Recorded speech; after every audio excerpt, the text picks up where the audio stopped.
and feeling low. Life's a grind, man, it was moving slow. Tired of the struggles, tired of the fight. They turned to the meat and it felt so right. With steaks on their plates and the grill fired up, they found a new rhythm and filled their cup.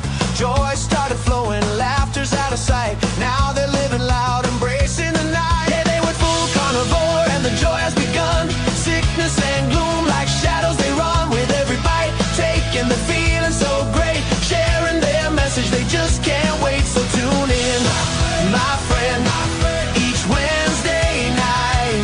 Join Real Talk with Brian and Johnny. What a sight. Oh, what a sight. Hello, everybody. Welcome. It is Wednesday evening. Johnny, how you doing tonight? I'm doing great, Brian. I hope you are. I'm kind of tired of the snow and all the stuff that goes with that. I want to go down to Rick's house and spend a couple weeks at Rick's place. Yeah, definitely. How you doing? That would be nice. I am doing good. I am cold, and I still have icy snow by me. So, I think we have a great topic tonight. Overeating versus undereating, or overeating and undereating, I guess I should say, on the carnivore diet. And so I've talked a little bit about this in a video about a week ago, but we're going to break it down even more today.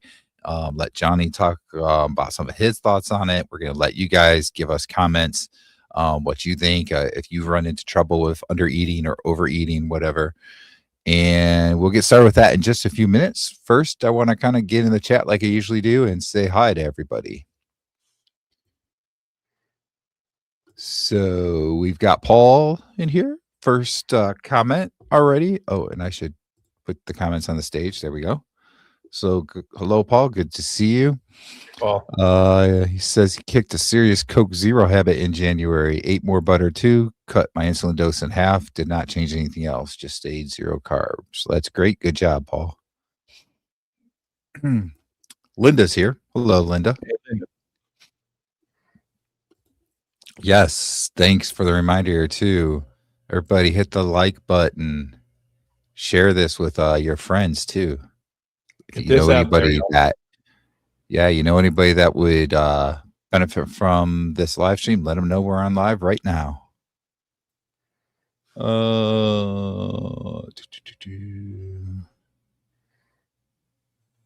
Linda, Paul, Bacon Runner. Hello from Maine. So hello. Hey, Bacon Runner. She says she started drinking San Pellegrino like the cool kids, and I believe that I am now even off of flavored seltzer water. That's good. Rick is here from Florida. Hey, Rick. And I assume Miami, Florida is doing well. Probably nice 70, 80 degrees or so right now. Yeah, there we go. Not cold here. So that's good. Cynthia is here. Hello, Cynthia. DC, Wisconsin. Hello. Good job on Coke Zero, Paul. Yes, yes. Oh, so Rick says it's 65. Is he talking about like right now, probably at 8 o'clock at night? Because it was probably or a little warmer than that earlier today. I'm guessing. I wish we could get 65 for a high. I wish we could get to 40 for our high at this point. It's been so cold. All right. So I think I caught up for everybody. If you want to, just say hi down there in the comments, wherever it is that way. Say hi in the comments. If you have any questions, put a Q in front of it. And anything you want to say about anything you've been dealing with either overeating or undereating on the carnivore diet, go ahead and put that in the comments and we'll talk about it. So Johnny, I usually like to let you go first, so I'm going to let you get us started here with this topic. All right, Brian. Well, I'm going to kind of meld two topics together. We've talked about the cold, and I guess like Bacon Runner up there in Maine, this might not be a big deal for her up there, but we're not used to having the snow, and I've had snow and ice on my yard for like 11 days. Haven't been outside, no sprints, really haven't been working out. We've had a couple of days where it was in single-digit temperatures with the feels like temperature was 5 degrees, whatever. And so I have found myself during this time, out of boredom, and I've missed a bunch of work. We've shut down because the roads were too icy to transport non-emergency patients. So I've been home a lot the last 12 days, and I believe I have been overeating. I've been carnivore and I've been doing good, but I've gained like about 5 pounds in 11 days, and I've been strict carnivore. I've done really well, but I believe I've been overeating. And I know we've talked about, and everybody agrees that when you do carnivore and you do it properly, you get enough fat, you tend to be satiated, more so than we would be on any other diet, obviously. But I think it's still possible to overeat on carnivore, especially if you're being very sedentary. And I've binge watched a lot of stuff on YouTube and on my TV. And like yesterday, I ate 3 meals yesterday: bacon and eggs for breakfast. I had hamburger patties with sauerkraut for lunch. And then last night I had smoked sausage, smoked sausage. And I just had like the whole thing. My wife ate a few pieces. I ate the rest of it. And I don't know that I was hungry. I was more just bored or whatever. So it's definitely possible to overeat on carnivore. There's a myth out there that you cannot overeat on carnivore. Well, I think I've proven the last 11 days that it can be done. Now, that versus undereating, I think they're both detrimental. You got to find that balance, And I think when I first started carnivore, I was trying to get in 15, 20 steps a day. I was being very active. I was working at Lowe's. I was up and down ladders. I was on my feet all day. And I was waiting until I was really, really, really, truly hungry to eat. And I may have been undereating. And I lost a bunch of weight at first, but I had this long plateau. And I didn't really break the plateau until I started eating a little bit more. So, Brian, I think there's a balance in there. And I personally haven't found it yet. I do better when the weather is better and I can get outside and be more active. But I think both are detrimental. I just don't know which worse. So I want to go back to the first part you were talking about, because there's something that caught my attention. You talked about how normally you're pretty active, but you haven't done any sprints or anything, and you've been home from work because of the snow. And I bet that has a lot to do with it. So what I mean by that all is, you mentioned that you typically will eat 3 times a day. And you mentioned that you're not sure that you were even really hungry, but your body's used to doing that, right? You've been getting a lot of activity. You're used to eating that way. And all of a sudden you're sitting at home and you catch yourself in that rhythm, that pattern of eating 3 times. And you didn't really need to because you weren't as active, right? And I think that had a lot to do with it. So that's what really caught me when you were talking about that. We got a couple more people in the chat here. Bride's Biscuit is here. Good evening. Hello. And we've got Peter. Pretzel Peter. Pete is here. So hello. Yeah, so I put out a video talking about how it's possible to overeat on the carnivore diet like about a week ago. And I said in that video, and I want to say it again today, like, I really thought about whether or not I should put the video out, because I feel like there's a lot of people, especially early on carnivore, that undereat. And I don't want to kind of make even more people undereat because they hear me saying that it's possible to overeat and maybe stall or even gain weight and so forth. So that's the thing. Like, there are so many people, like, when you go onto social media and stuff and you look at, like, they'll post like what they're eating and so forth. And I look at how much they're eating, and I feel like they're still stuck, even though they're doing carnivore, they're still stuck in that mentality of, I have to eat less to lose weight. And some of these people, I can tell you that they are struggling still to lose weight.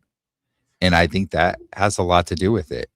When you undereat, you really can slow down, I guess I'll say it, the metabolism rate of your body. I don't know if that's the best term that I want to use, but you can slow that down, and your body's not going to be using as much fat for energy and so forth.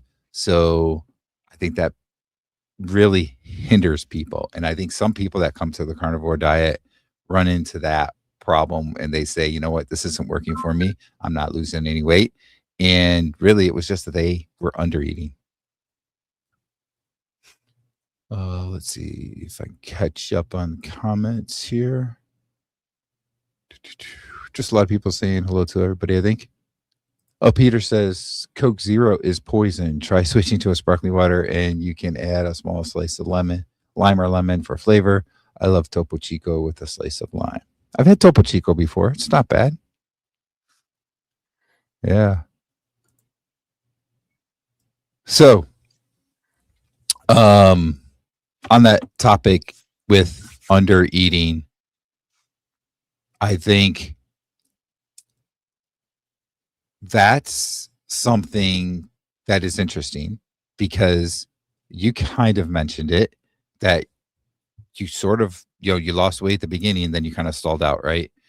Mhm. Other things that can happen with under eating, well, right, like I said, some people won't even lose weight right from the beginning. I did a different diet than carnivore back, this is like 9 years ago now, and I lost quite a bit of weight, but I was under eating. Just a very small amount that I was eating, and I think I ate 2 meals a day, and it was very small amount, and I lost quite a bit of weight. But then it eventually caught up with me in the point of that I wasn't getting enough nutrients from my body and so forth.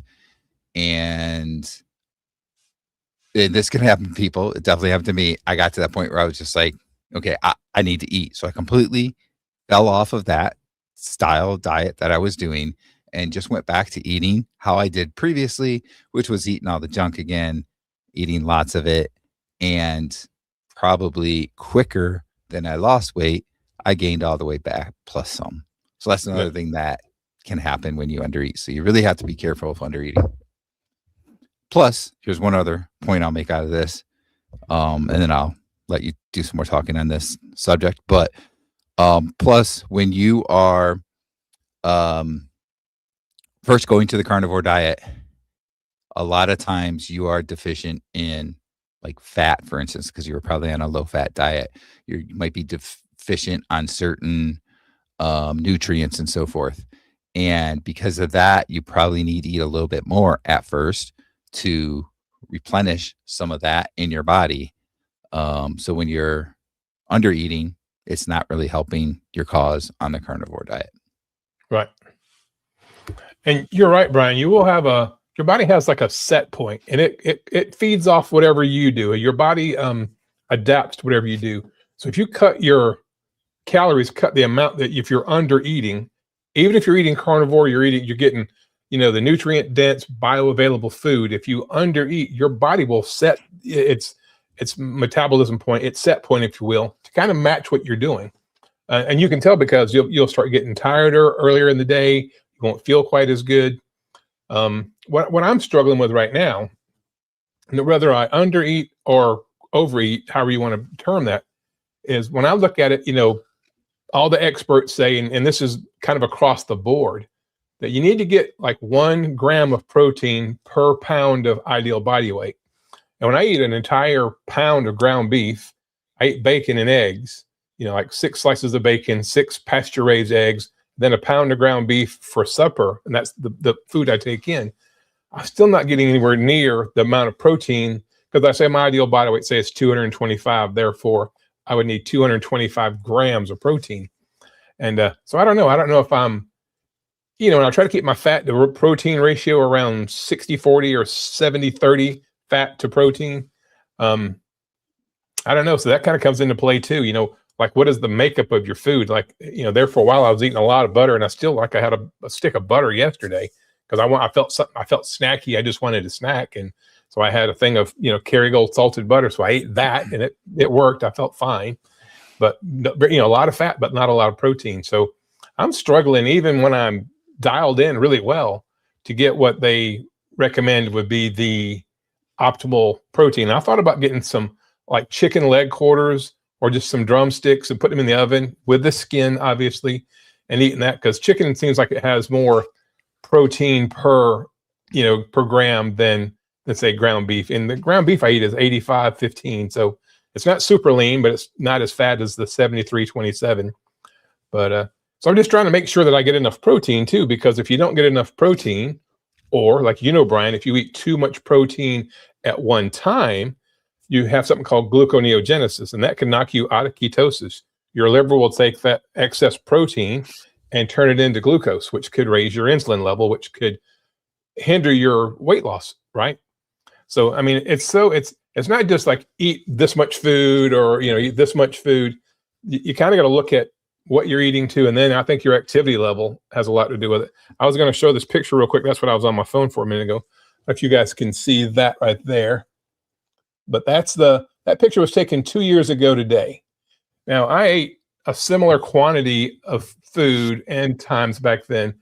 But when I was doing that, I was working at Lowe's. I was on my feet. It was not uncommon to get 15 to 18,000 steps in a day. And I was running like 5Ks. I was doing practice 5Ks. I'd run 2-3 miles a day, pretty much 3 or 4 days a week. I was doing push-ups like crazy. And I know we've had this whole thing about calories in, calories out, but I definitely was burning more calories on that job at that time in my life than I am now. I mean, my job, I'm not quite as sedentary as you are, Brian, because I do walk throughout the hospital some. But if we do a lot of out-of-town transports, I find myself sitting in the back of the ambulance for hours and hours at a time, getting 0 steps in. So, under eating. So like if you had a job where you were like, say, a landscaper, and you're on your feet out there in the sun all day long, and you're getting 20,000 steps in, you're pushing a lawnmower or a weed eater, I think it'd be harder for that person to overeat than the guy who has a desk job in a cubicle, even if they eat the exact same carnivore diet. What are your thoughts on that activity as far as it relates to undereating or overeating? What do you think about that? Yeah, definitely your activity level makes a difference. when you actually are supposed to figure out to get a baseline on the amount of protein you should be eating, you should be basing that on your activity level, right? So somebody that doesn't get a lot of activity, first of all, I can't remember the exact formula, but it's what is it? It's I can't remember the exact formula, but you divide by your weight with I have it written down somewhere. But anyway, when you get to that, there's going to be like a range, and you're going to be lower on that range, a little less protein if you're not very active. And then if you're very active, you're going to be requiring more protein. Now, Right. One thing I'm going to say is that I think most people undereat protein, even if they're eating a lot of food. I think actually, and there's probably going to be a lot of people that are going to disagree with me on this, but I think that even though it's a high fat diet, you shouldn't concentrate on the fat. You should be concentrating on the protein and getting the right amount of protein for you. And I think it's going to be really, really difficult for people to get way too much protein. The fat piece comes in more with your satiety levels, right? And so you want to make sure that you're getting enough of that protein, and then you fill up the rest of the way with the fat. And you can also kind of figure out based on really your bathroom, going to the bathroom. If you're having a little bit of trouble, then you maybe need to up that fat a little bit more. And if you're having trouble the opposite way where it's too loose, then maybe you need to dial back that fat a little bit. But at that same point, if you are dialing back that fat and you're not feeling completely full, then you're probably not hitting your protein levels that you should be hitting for you.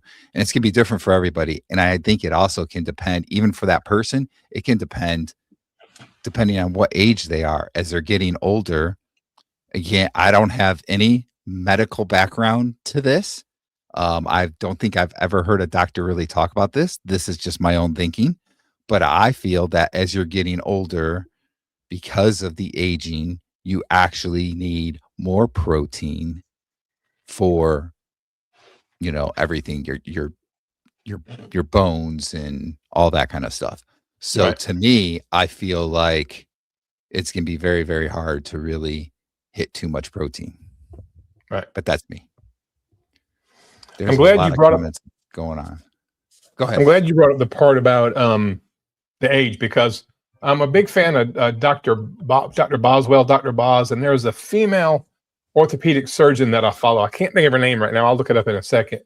But she talks about that. She's real big on perimenopausal or postmenopausal women, which my wife, my sister, most women in my family are at that point in life. And so they talk about, as you age, how it's so important for protein synthesis to have enough protein so that you don't continue to lose muscle. I mean, as we age, we're going to lose muscle. You cannot stop it. But you can slow down the muscle loss by increasing protein. Protein, which is basically animal muscle for the most part, right, builds our muscle. And it's hard to build muscle or maintain the amount of muscle you have through protein synthesis if you're protein deficient. So you're right, Brian. I probably should look at how many calories I want to eat or whatever and say, okay, I need this much protein, and then go ahead and get the protein and then fill in the rest with fat. I just don't know if I could eat any more. I mean, a pound of ground beef at one sitting with some sour cream, and I'll throw the pickled jalapenos on there. Don't send the police. I know they're not carnivore, but I do enjoy them. But yeah, so maybe I should just look at trying to get more protein and to see how that does. I feel great. I feel amazing. I had an epiphany a little bit earlier when I was coming upstairs to get ready, Brian, to do this live with you. I just popped up the stairs. There's 15 steps from the bottom to the top, and I just kind of run up the stairs. And I'm not trying to do it, but when I reached the top of the stairs 30, 45 minutes ago before we got on here, it hit me. I'm going to be 59 in less than a month, about 28 days from now. I'll be 59. And man, I just feel amazing. Before I went on carnivore, those same 15 steps in my house, I had to hold on to the rail with both hands to pull myself up the stairs. And now I just bounce up them. So even though I may not be hitting perfection, I'm certainly not at the weight I want to be. I'm certainly not at the belly size I want to be. I still, because of giving myself the nutrients, the bioavailable, nutrients, I just feel so good. But I still, I'm not satisfied with this. I still want to get back down to the size pants I wear and all that stuff. But even with the fact that like the last 11 days, I know I've overeaten, and I've done really, really good on carnivore. I haven't been perfect, but I've been pretty close. I just feel so darn good. And it's amazing how, even though I'm not completely dialed in, I'm not doing everything perfect as far as, protein or whatever, I still feel amazing. And I still have energy, and I still feel like I feel strong, and I don't know if I increase my protein, if any of that will feel better. I feel like I'm 100% now, but there's always room to feel better. Like we talked about when you add the ferments, you didn't think you could feel better. You added the ferments in, and darn if you didn't feel better. So I don't know if I can kind of more dial my diet to my activity level if I can feel even better than I feel now. Because for me, that's the ultimate. How do you feel? You can have great labs. You can have great numbers. The scale can say whatever you want it to say. Your clothes can fit just so. But if you feel like crud, if you feel like crap, are you really doing it right? You know what I'm saying? So I don't know. It's kind of a bit of a tangent there, but I got to the top of the steps earlier, and I just said, man, I just popped up them steps, and I'm almost 59 years old, and that 20 years ago I couldn't do that. All right, I want to bring this comment up real quick, and I'm going to go back to some comments. Cynthia says she's heading off to bed, running a fever.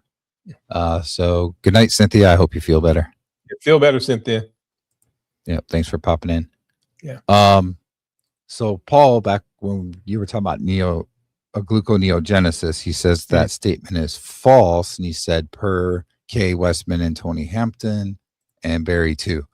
So I'm not sure exactly what part he's saying is false. Gluconeogenesis does happen, but I kind of agree that I think it's very, very hard to eat too much protein. I think that some of the gluconeogenesis is needed, especially when you're not eating carbs, right? So that's part of it. So I think it needs to be quite a bit of protein. I remember actually interviewing Bart K and asking specifically this question about, with gluconeogenesis kicking in, with eating too much protein in one setting and so forth. And he said that, it is possible that it could cause a problem, but in most cases, it probably isn't, because people probably aren't getting enough protein. So, yeah, that makes sense.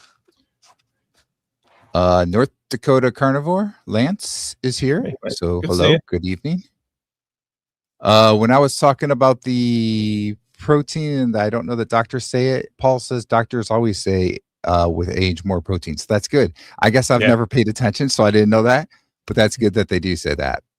Because I've never noticed it. I'm saying that, but that's probably just me. Bride's Biscuit said, as you age, you would do well to mitigate Sarcopenia. Sarcopenia. Thank you. Using all strategies that work for you. Yep. That's the biggest problem with aging, right? So spot on there. What else we got?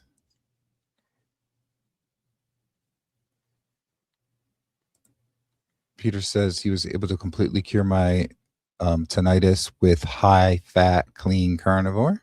That's great. I've seen a lot of people on social media lately asking about that, about having I can't talk tonight. Tinnitus. Mm-hmm. Gosh, I can't talk. And wondering how long it would take to heal, right? Right. And I've heard different things from different people. I interviewed one guy, his name was Brian. I can't remember his last name, but he was from England, I believe. And it took him somewhere around 9 months to 12 months before he got rid of it. And I've talked to other people who have said like within a couple months, they've gotten rid of it. So it's just like most things, I think, really, right? Like it depends. And maybe it even depends exactly with how you're eating, the exact levels of what you're eating in terms of protein and fat could make a difference, as Papa's saying, maybe Peter's saying. Mm-hmm.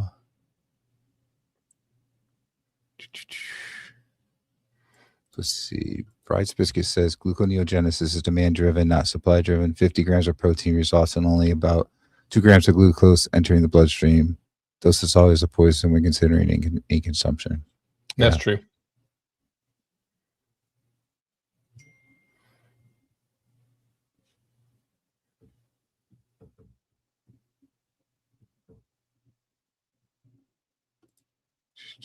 I like this comment. As humans, we find creative ways to break ourselves. Yes, we do. That is definitely true.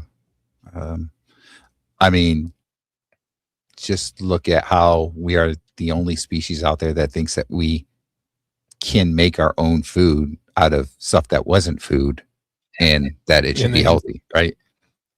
Yeah. I'm going to let you kind of talk for a minute because I'm getting a text from my daughter on something. So okay. You take over and I'll be back in like just 1 minute. Well, I'm going to go back. Who was it? I'm going to look right here. One of you guys talking about tinnitus. Was that Papa Carnivore? But I've had tinnitus for a long time and mine's not completely gone, but it's probably 85% better. Every now and then, if I'm laying in bed, I guess depending on what I've done, and it typically is when I've had a very sedentary day, that's when the tinnitus comes back. And as you guys know, I'm not perfect carnivore. I'm working towards it, but I'm not there yet. But yeah, my tinnitus used to be in a quiet room. It was deafening, just this unbelievable ringing in my ears, which, I mean, you guys know what tinnitus is, but, and that, I don't remember exactly when that got better. I think it's been a process. I've been carnivore for over 2.5 years now. But the tinnitus has been markedly better. It's not been perfect. I still have occasional flare-ups of it, but it's not near the level that it was, the volume of it, if you will. And it's few and far between, but it's still not 100% perfect. But hey, it couldn't have gotten much worse, to be honest with you. And it's a lot better. Papa Carnivore said he thinks he only had 1 or 2 very slight instances of breech earring over the past 3 years. It's a miracle. It is a miracle. The thing for me to talk on, another thing that I noticed with carnivore that I didn't really expect is if you guys know what floaters are in your eyes, you have like those floaters in your eyes where you look up and you kind of see what looks like little bubbles floating. They call those floaters, as you guys probably know. And I had those really bad for the longest time. And I haven't had them at all. I mean, they're completely gone. I can't remember the last time I had one. It's been at least 2 years.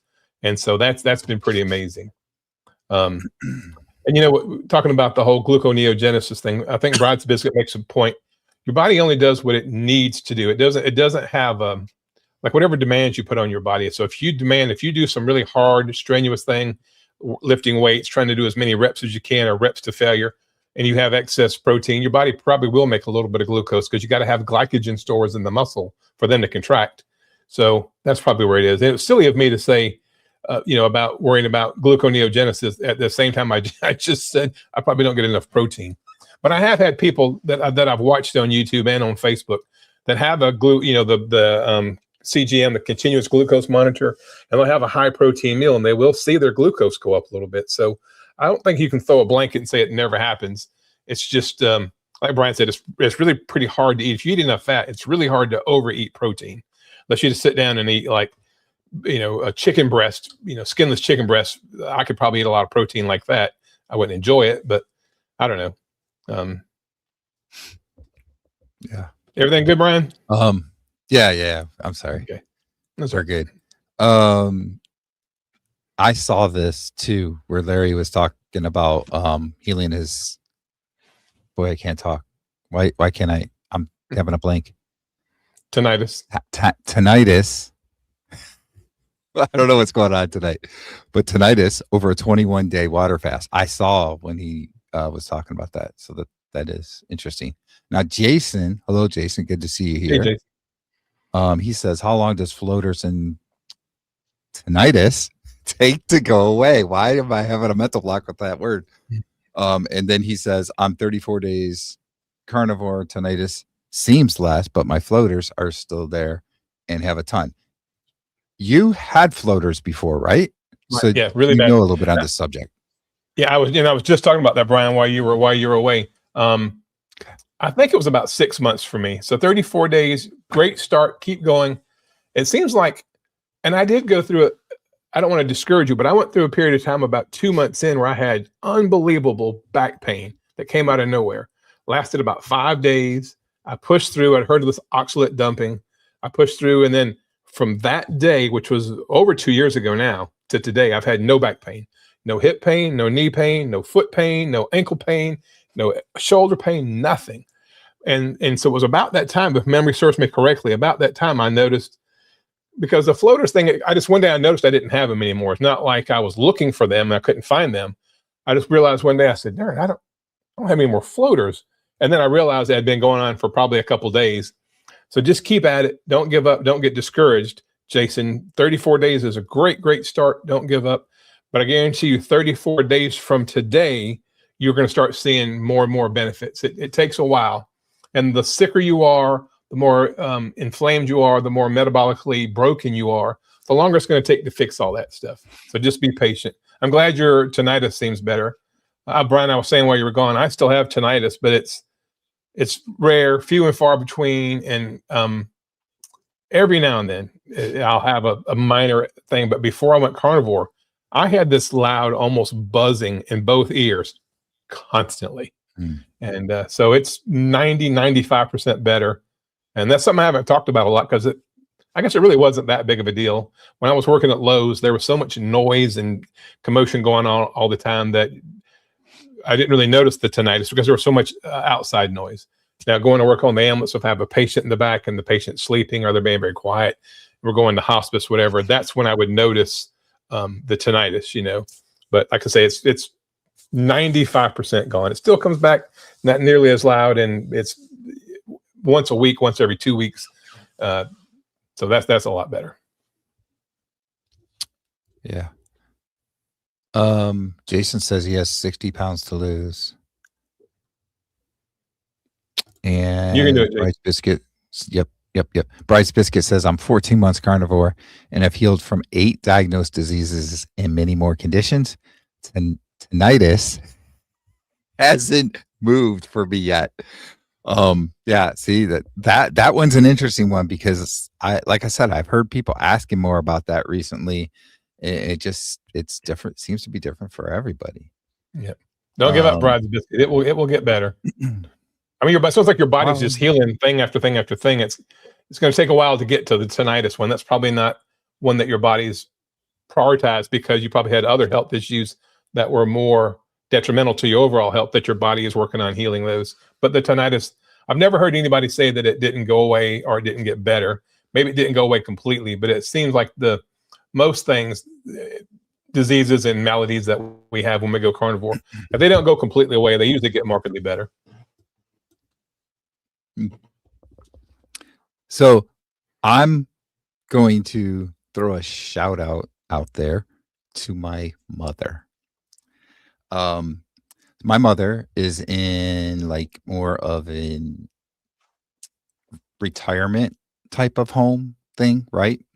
Mm-hmm. And so they basically, most of their meals, instead of cooking for themselves, they can go down to the dining room and they have their meals there and so forth, right? And she messaged me like, I don't know, about maybe close to a week ago or something like that, that she's been really trying hard, cutting back on the sweets, trying to stay away from any sweets, not eating bread, that kind of stuff. So trying to get as low carb as she can in a facility where they're not going to be completely low carb, you know, with what the meals that they give. And she said that she's lost 5.5 pounds in the last few weeks. So wow. I'm giving her a shout out here on the live stream. I don't know. She might watch this. I don't know. But either way, great job, Mom. Yeah, good job. I'm proud of you. All right. Thomas is here. Yep. Hey, so Thomas. Sorry I'm late. I had to make a video that wasn't easy for me. Well, we'll let it slip this time. Yeah. No, we're glad you're here. Real quick. Hey, Thomas, real quick, guys. If you haven't hit the thumbs up, if you haven't hit the like button, go ahead and hit that like button for us, if you will. We're going to try to get this thing pushed out. We want as many people, even if you're not going to watch it live, if people don't see it live. Brian and I have been getting, sometimes we have a lot of rewatches on when it's replayed. Last week, I think, Brian, you had a little over 100. I think I had 80 something. But so hit that thumbs up, that like button. Share this with your friends. If you haven't subscribed to my channel or Brian's channel, if you'll do that, that'd be great. We really, really want to start trying to get this, especially as we work towards springtime. We really want to get this information pushed out there. So help us, do us a favor and hit that like button if you haven't already. It's good to have you here, Thomas.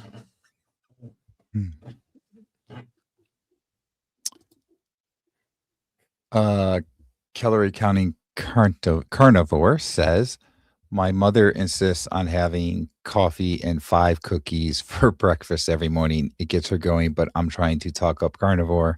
But she is a person who says she doesn't want to eat meat. Yeah. Yep. That's how really most people in my family are. They don't want to go the route. Like they've seen the change in me, but they don't want to do it themselves, you know, for different reasons. Yep.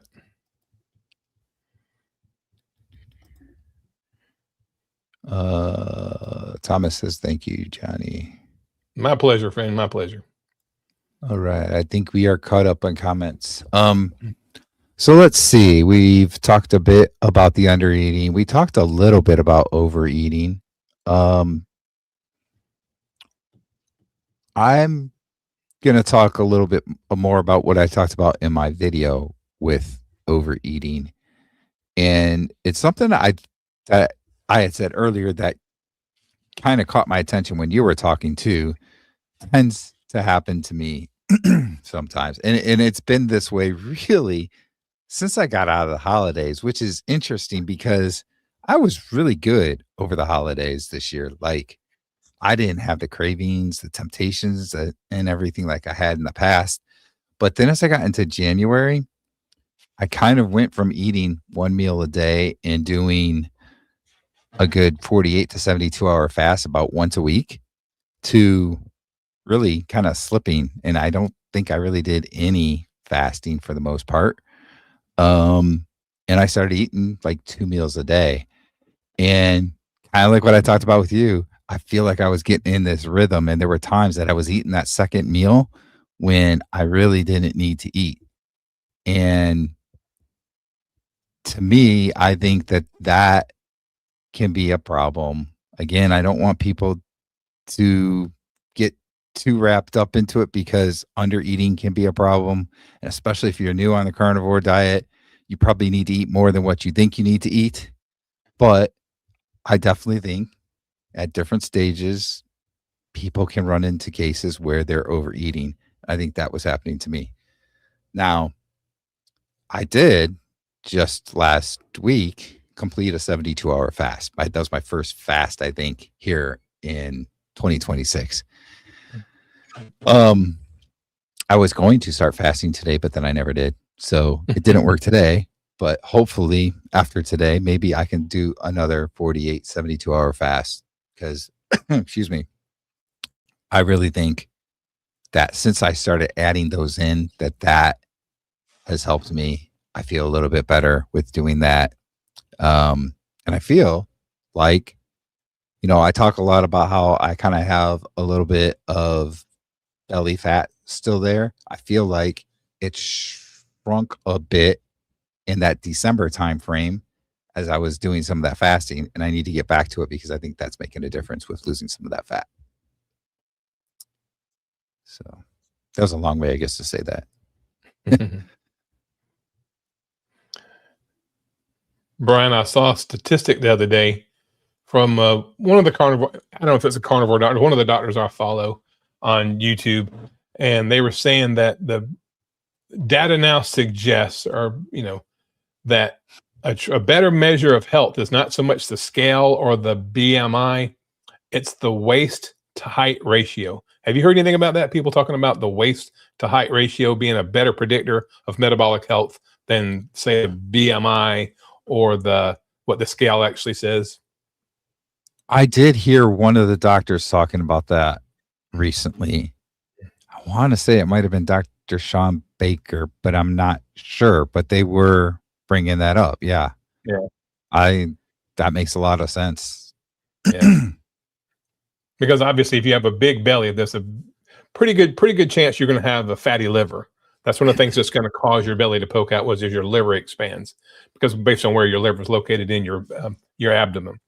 So yeah, that was interesting to see that the weight to height ratio could be a good predictor of overall health. Not necessarily, because there are people who are skinny fat. There are people who are skinny and have visceral fat all over their heart, all over their kidneys, their liver. But overall, what the data suggests is that that's a good metric. So, like somebody earlier said, they had 60 pounds to lose. You want to make sure you're losing the right 60 pounds. Because you can just, cut your calories down to nothing, and you'll lose 60 pounds, but you're going to lose a lot of muscle and a lot of bone too. CCC says, I'm interested in the waist to height ratio, and I think it was Sean talking about it. He was also talking about wanting to lose 40 pounds. Yeah, I don't know if you saw, he did an experiment where he started adding some carbs for a month to see what would happen. Did you see that video? Yeah, I saw an interview he did today talking about that. Okay. So I saw the video. It wasn't an interview, but it was just his own video where he was talking about it. And he said that he gained like 10 pounds, I think. He didn't notice like any change in his workouts. Like, so, there's people out there that say, you need carbs, that you're going to work out better. He's like, I did not notice any kind of a difference. Right. By adding that little bit. And he did like healthy carbs that he added in there but he talked about having a little bit of soreness starting to kick back in.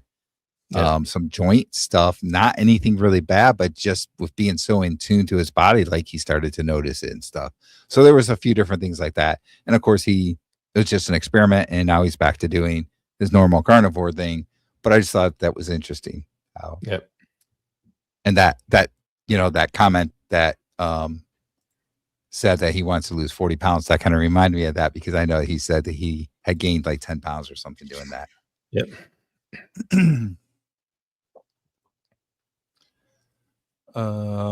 And something else I saw recently. Excuse me.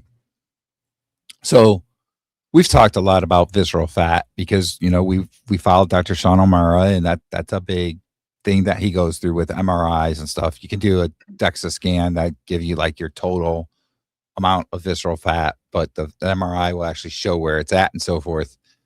This doctor is a female doctor. I can't remember her name, but she said that, and you can't always tell, that's why you need the MRI scans, but she had MRI scans done and saw how much visceral fat she had, and she had definitely a round stomach.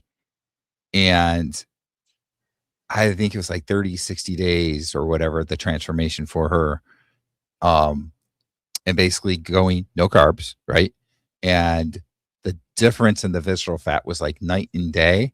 And the difference in her stomach was, it wasn't necessarily that big round thing. It was more of like a elongated stomach now. So her theory that she was saying is that if you have that big round stomach, that's a bad thing because you probably have a lot of visceral fat in there.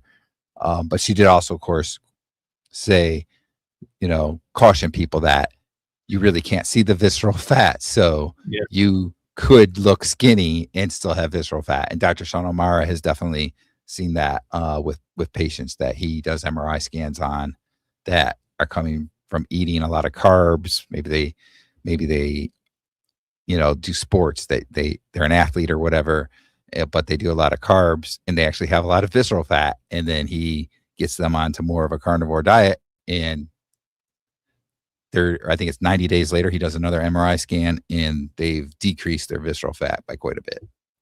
Oh yeah.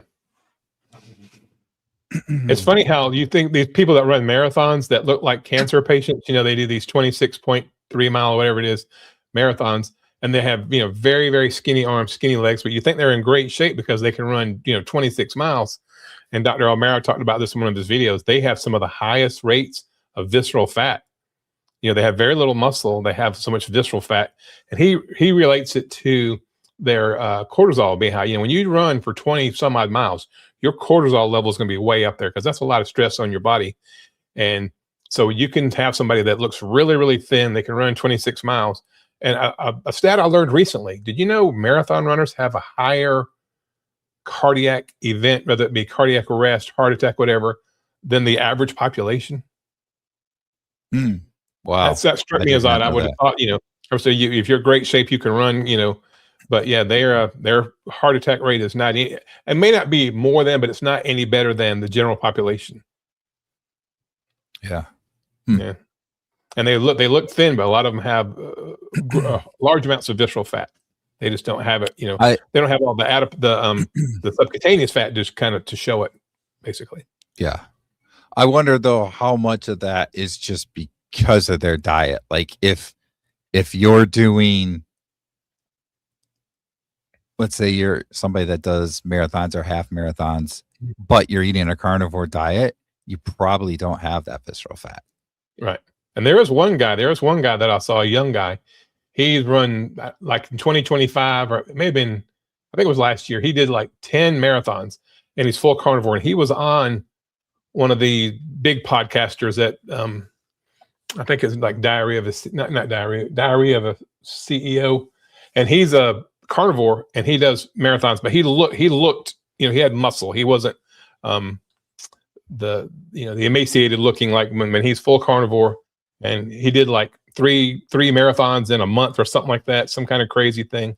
And he's 100% carnivore. So they're out there, but they're few and far between. But and he probably didn't have the visceral fat because of his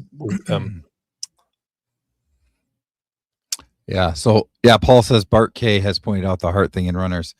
Yeah, I know he's talked a lot about the difference between like doing heavy lifting or sprinting, stuff like that, and doing more like cardio type of thing, right?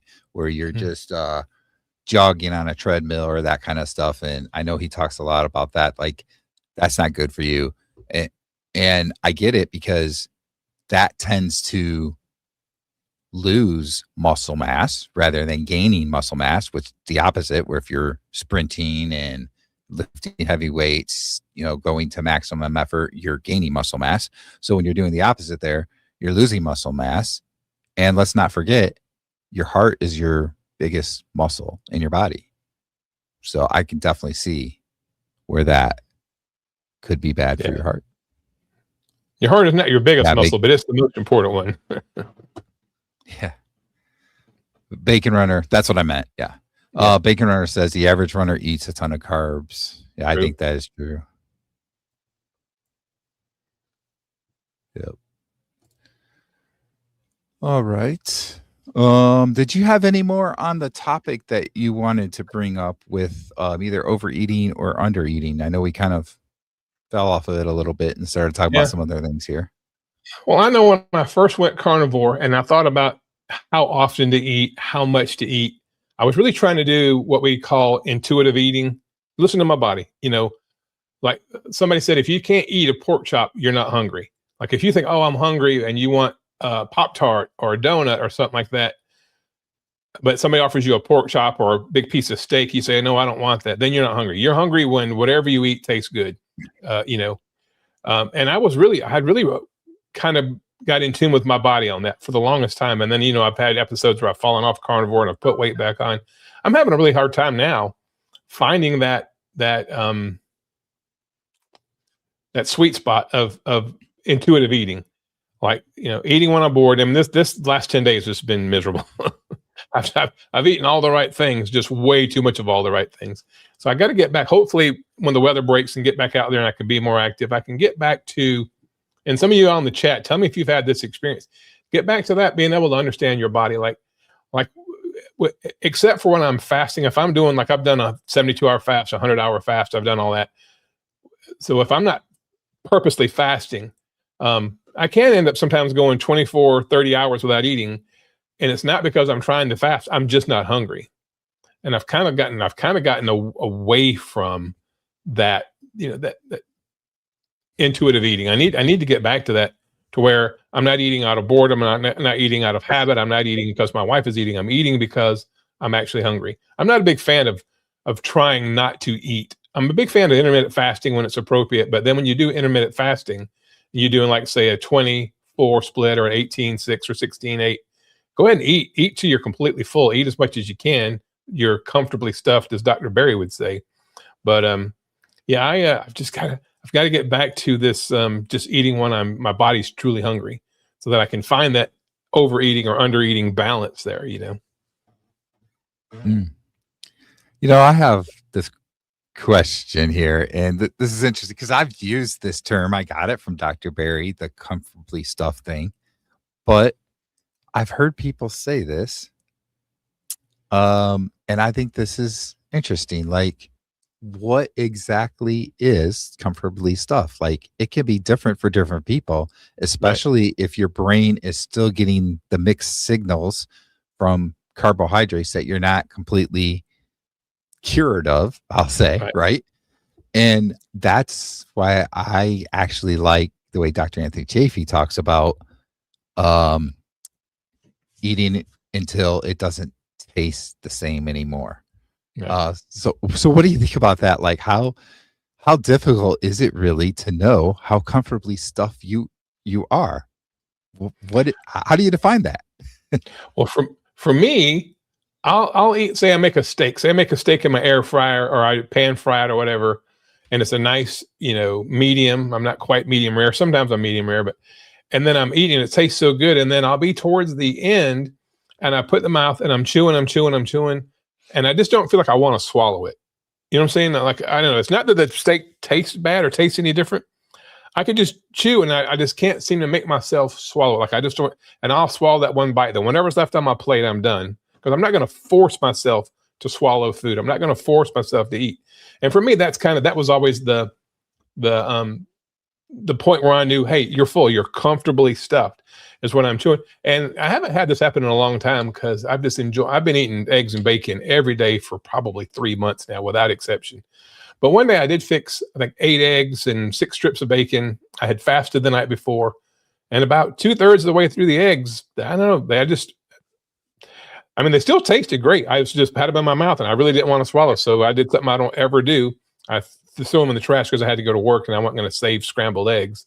But yeah, I think that's the thing. When I'm chewing and I just don't really want to swallow what I have left, then that's the cutoff point for me. And it's funny because it kind of comes on all of a sudden. And when you're truly fat adapted, you don't feel any different. Like, you don't feel stuffed. You don't feel full like you did when you ate the standard American diet. You just don't want anything else to eat, or maybe for some people, the food doesn't taste good anymore, but you don't have that, oh man, like you just got up from the buffet on, Thanksgiving Day. You just don't feel any different. You just, that's one way that you can really get in touch with your, what comfortably stuffed is, Mhm. Okay, let me ask you another question here. And this is kind of on the opposite end of it, like when you're hungry. Okay. So the idea is think when you or eat again when you're truly hungry, right? Mhm. Exactly how do you know you're truly hungry, especially if you still are having problems with signals in your brain telling you you're hungry. Could be like a hormone imbalance, that type of thing. And I'm gonna throw in here our favorite doctor, Dr. Sean O'Mara. Recently, I got an email that he sent out in his newsletter talking about how when you get those hunger signals, that's actually when your body is at prime fat burning time. So, how do we know that we're truly hungry? And should we wait when we're getting those hunger signals because that's when we're actually burning our fat at the best? And I don't know if burning fat's the right word, but getting rid of fat, let's say that. Yeah, 'Cause exactly. some Yeah. people come in and be like, well, you're not really burning fat, but you know what I mean? Yeah, sure. Yeah, that's a good point. And I fell off plan pretty bad over the holidays, and maybe that's what's got me all screwed up. Um, I've lost that, because when you have your leptin and ghrelin, the two, one's a hunger hormone, one's the satiety hormone. When they get out of balance because you go off plan, you got to get back to using ketones. You got to get back to being fat adapted, and that's when you become more in tune to those hunger signals.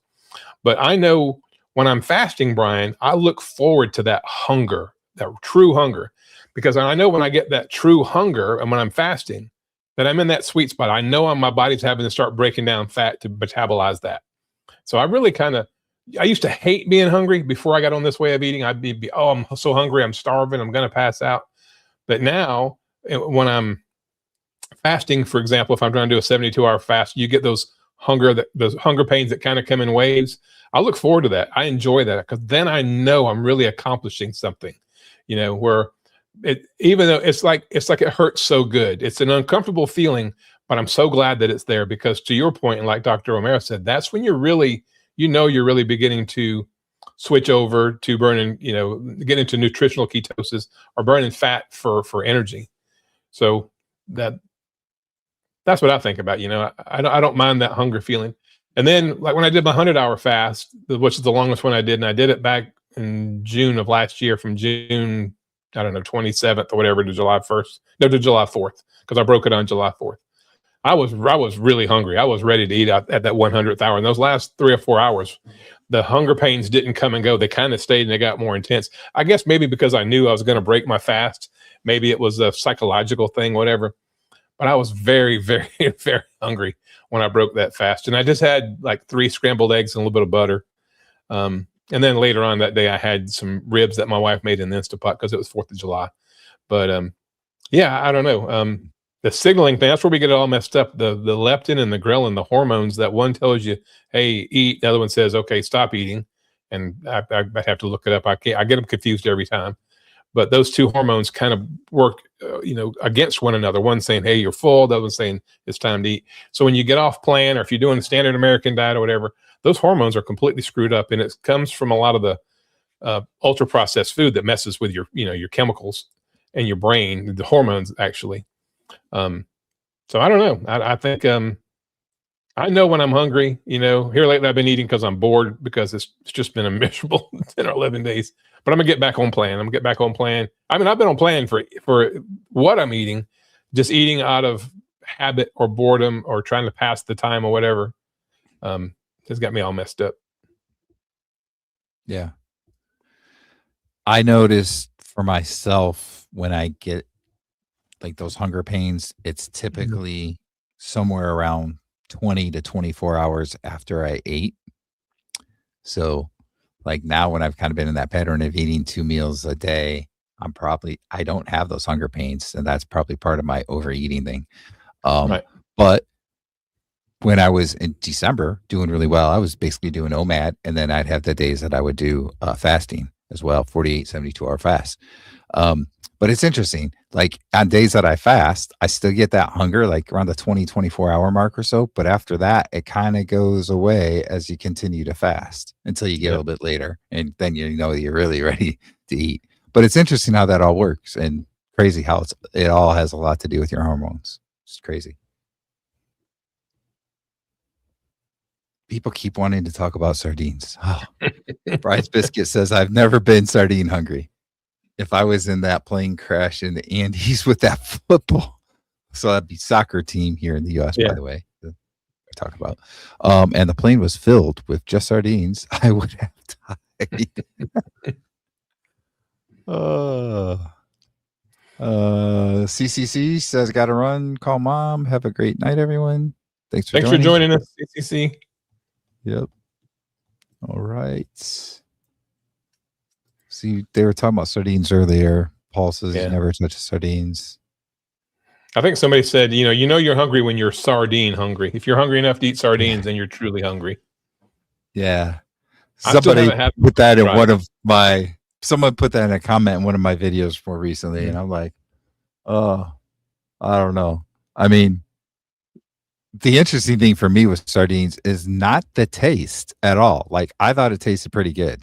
It was just the smell. And I think the worst part of it was that when I did it, I was in a really small room with the door closed. Drinking LaCroix, huh? LaCroix, unflavored.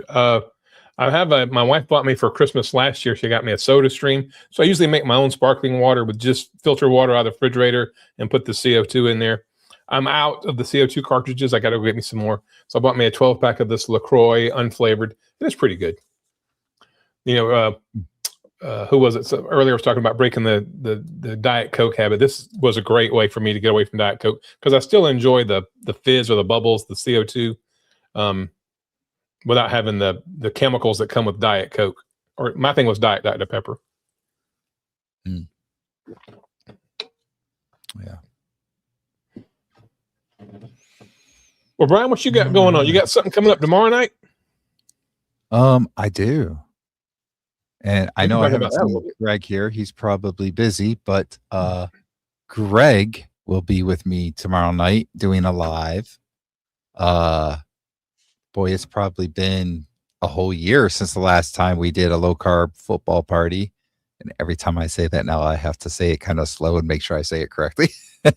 But we did one about a year ago for the Super Bowl. So we're doing one again. It's our Super Bowl edition of the low carb football party.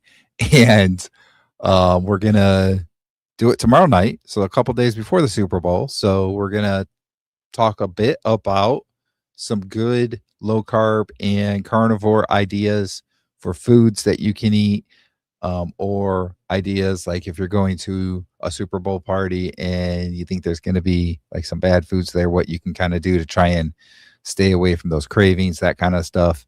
And then we're going to talk about the Super Bowl to give our predictions. I think we're going to have some Super Bowl trivia that Greg is working on for us. So we're going to have some trivia for people that are watching the live stream that can,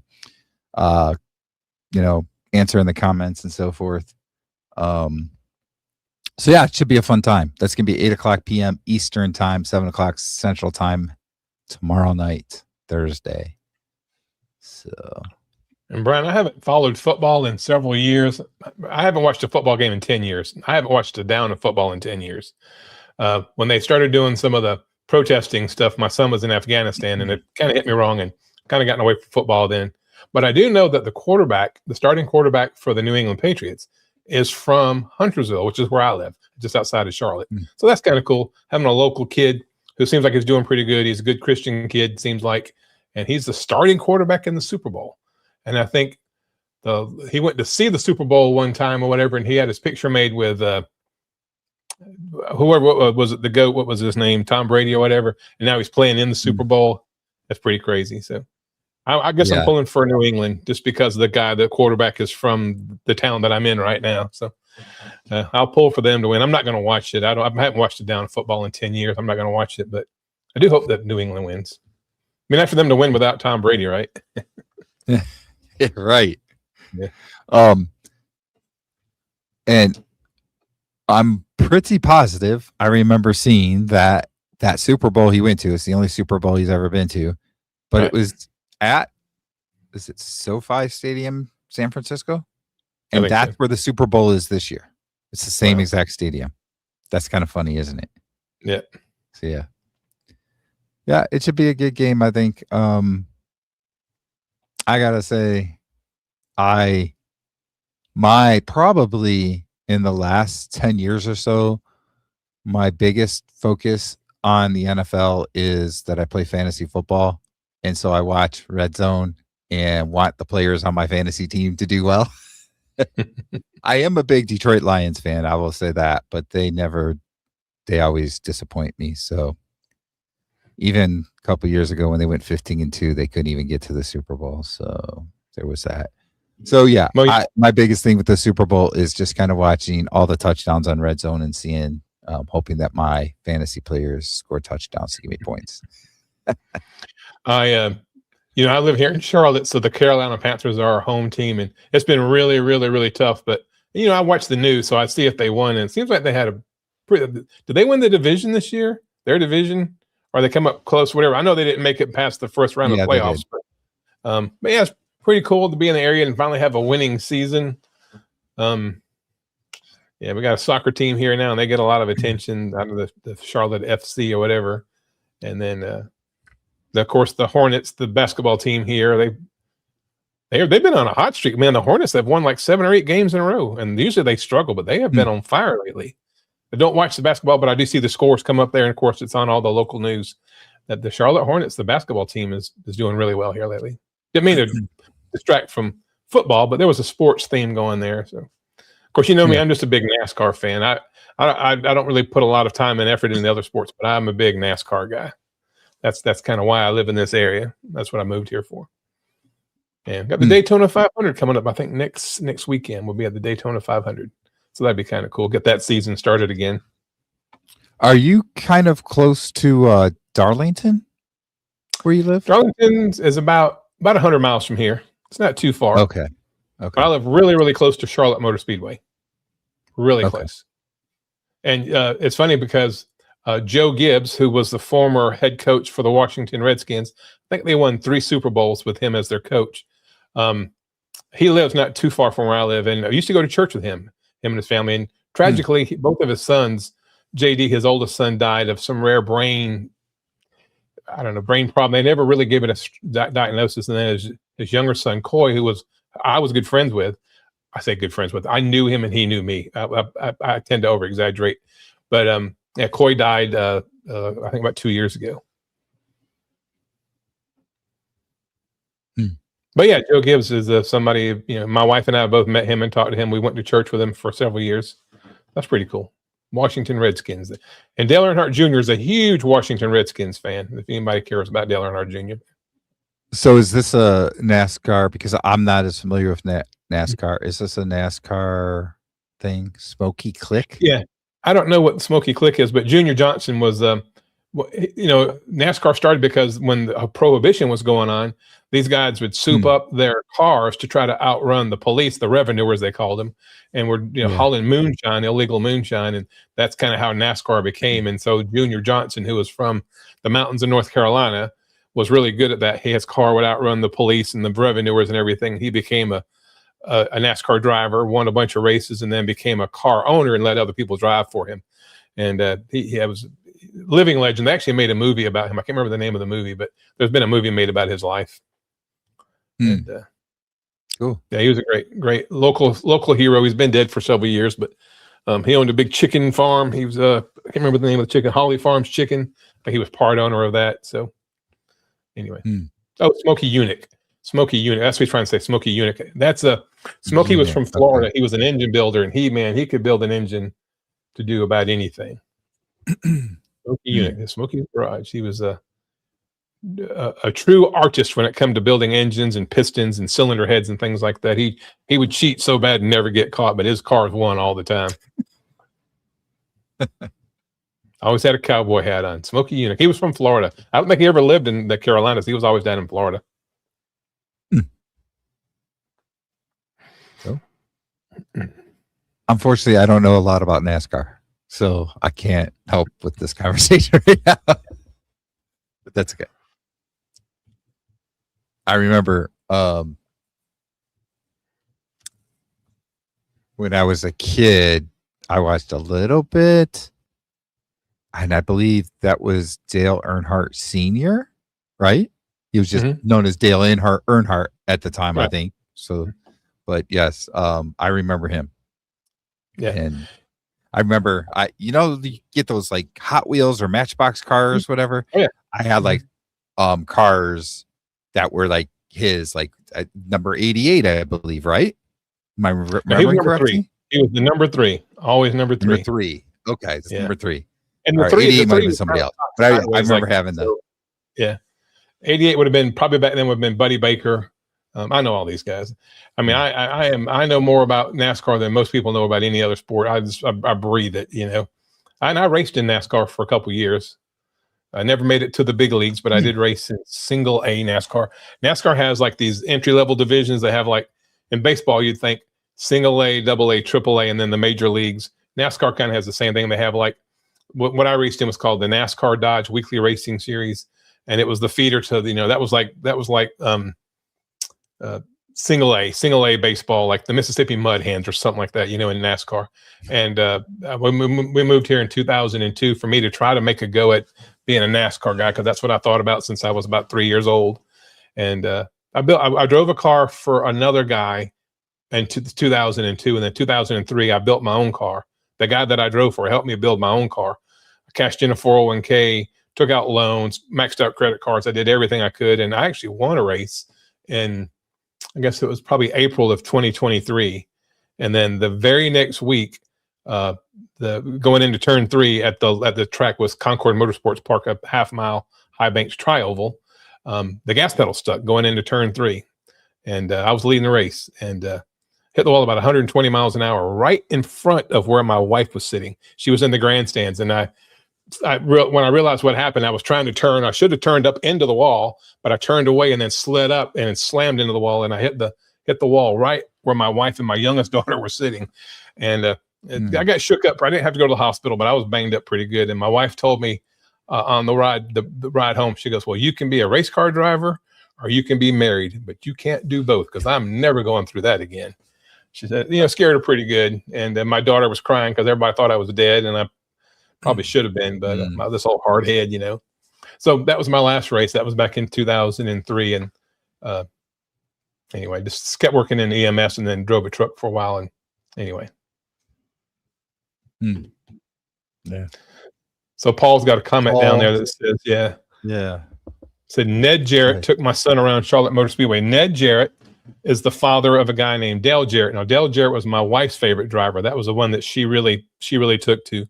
And Ned Jarrett was a race car driver from North Carolina back in the day. And he did something weird. He knew that NASCAR could be bigger than it was. It could be more than just these old hillbillies. So he went to the Dale Carnegie course, and he took, courses and got the degrees, and he got the Dale Carnegie. Dale Carnegie was the person that taught people how to be great salespeople, whatever. And then he got out of driving, because so many drivers back then, they had 1 or 2 drivers get killed every race. And Ned got out of driving and became a broadcaster and a promoter, and he did a lot of work behind the scenes. So he kind of took NASCAR to the next level as far as mainstream, trying to get it out of the backwoods. And he's still alive. He's probably close to 90 years old. He doesn't live very far from where I live. And his son Dale drove. He had a son Glenn. Glenn drove for a while, but Glenn did a bunch in the media. Anyway, see how much I know all this stuff. I can tell you anything you want to know. But that's cool that Ned took your son around Charlotte Motor Speedway. Yeah, that is cool. Yeah. And we've probably run everybody off by now, Brian. Oh, I know. We got completely off track, didn't we? This did, happens sometimes, though. You never know what we're going to talk about. Exactly. Oh, how do we get back on track now? Yeah. Forget about the pun about on the track, but yeah. I don't know who Fireball Roberts is. He said Ned pulled Fireball Roberts from a crash. So he crashed at Charlotte Motor Speedway back in the day. They had these just big gas tanks in the back of the car. They didn't have any like fuel cell foam back there. The car flipped over, caught on fire, and he was pinned. He couldn't get out. So Ned Jarrett grabbed, and they wore just old t-shirts and blue jeans. You know, they call them dungarees back then. And so Ned Jarrett pulled him out. He went to the hospital and he died from his burns about a month later. He lived about a month and he died here in Charlotte. And everybody thought he was called Fireball because he died in a fire. The truth of the matter was he was going to be a major league pitcher. He could throw the baseball so well. He was a collegiate pitcher, a high school pitcher, baseball pitcher, and he could throw the ball so well, 80, 90 mile an hour fastball. They called him Fireball because he could pitch the ball so fast in baseball. So that name stuck. And he ended up dying in a fiery crash. So you think about Fireball Roberts, the natural connection is he died in a fire, so Fireball, but no, it was because he could throw a baseball so fast. Bride's Biscuit says Jerry was a race car driver. That's about all I can contribute. I'm not sure who Jerry is. Yeah. So I can't even contribute that. Who's Jerry? Anyway, we gotta get back on track. Yeah. Let's see here. So what do you have going on your channel right now? Any interesting videos coming out or anything?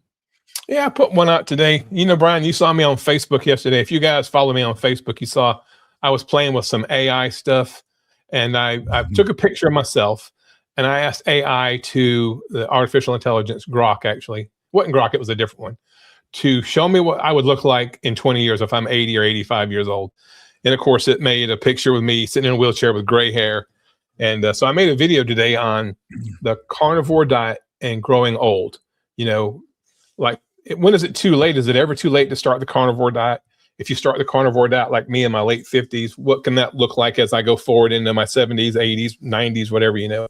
You think about old guy Mitch, old guy carnivore Mitch, which I think he's changed the name of his channel. But anyway, so he's, recovered from a stroke. I think he's in his late 70s, maybe getting close to 80. There are other people on here that are older than me. They're in the late 60s or 70s. So I just did a little bit of a video today about aging. I'm going to be 60 next year. So just kind of talking about that. And it was kind of cool to let the AI kind of show me what I could look like, at 80 or 85 years old. So that video is called Carnivore and Growing Old, and I released it today. So if you guys want to check that out, it's on my channel. It's live. That'd be awesome. And like it and leave me a comment. That would be great. And see if I can find the picture that left me here.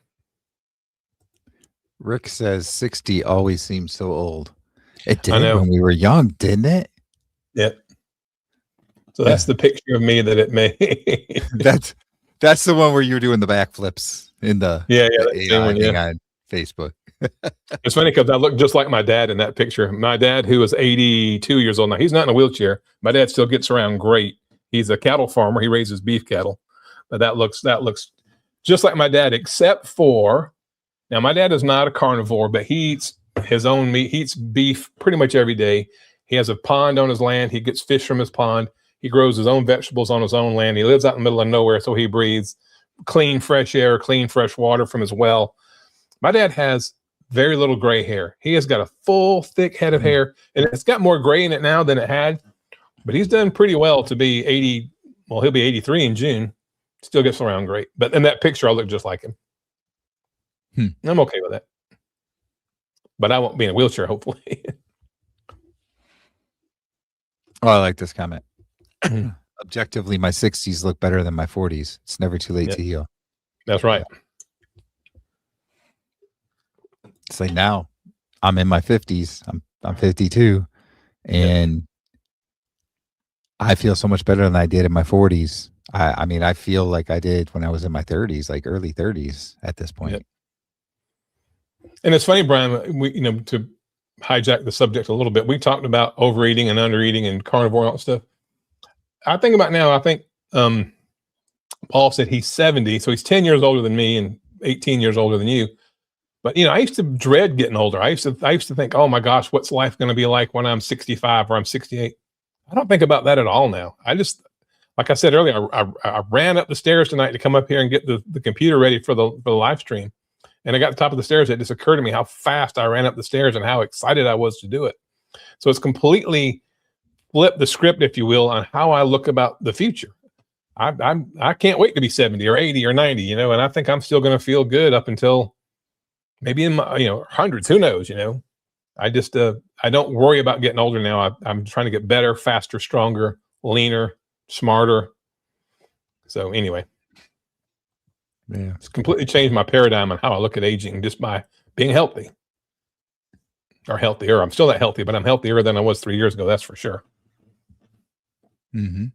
And, you know, I mean, compared to some of the people that are on the carnivore diet and are posting on YouTube and so forth, we're actually pretty young. Some of our commenters, like you said, and some of those people, they are really, they're in really good shape. They're really fit. They can do a lot of good physical activity, and that's the key, right? That's the thing. Like when we were talking before about how worried about getting older and stuff, it's always because you get this idea of somebody that is just not very active. They're just sitting there. They're in pain all the time and stuff like that. Got to keep being active. Got to keep being active. Got to eat the right foods.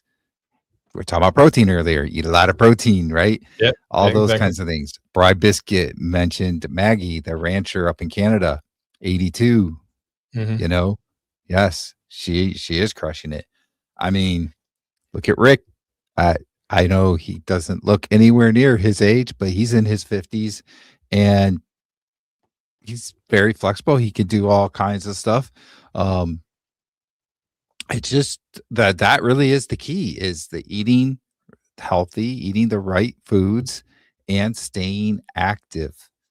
Gotta stay active, because as soon as you stop using the muscles and stop being active, that's when the aging process really seems to speed up. Yeah, you think about Rick, you think about people aging. And so in my line of work, I see people, some of them are in their 40s, 50s, 60s, 70s, obviously, that have lost their independence. They're in a nursing home because they're not strong enough just to get up and go to the bathroom on their own, or they can't stand up and cook a meal on their own. They're so weak. And so I think about somebody like Rick, who's been carnivore for over 40 years. Look at the flexibility and the maneuverability and the vitality that he has.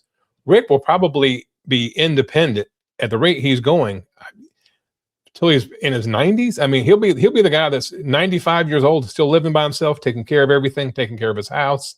You know what I'm saying? And Rick, he's just, you know, he's the template for what the rest of us should do and should aspire to. Yep. The Bacon Runner's 68, will soon be 69, still very active. That's great. Way to go, Bacon Runner. Yep.